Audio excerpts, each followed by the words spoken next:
Hello and welcome to another episode of Short and Sweet TV. In this episode, we're going to be looking at InDesign's font preview options. Now, when you're working on a document, quite often you'll want to play around with fonts and change the font that you've been using for particular blocks of text. Like with this text here, just grabbing my type tool, I'm going to select the text and then go up to the control panel in the top left corner where I've got my font options.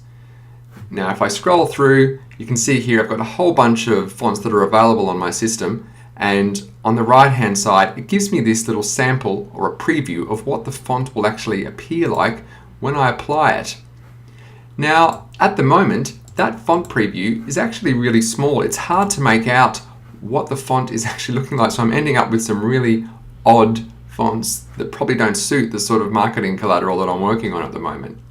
Now, you can change the size of this font preview by going up to your preferences. So if I come up to the InDesign drop-down menu in the top left corner here and go down to preferences and then scroll down to type.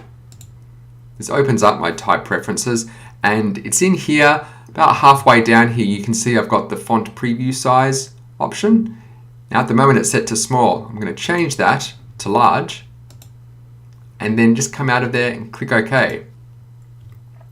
So now, if I come up, I can click on that drop down from my font options, and that's much better. I get a much better idea of the sort of font that I want to choose. The sample's much bigger, and I'm able to choose with ease.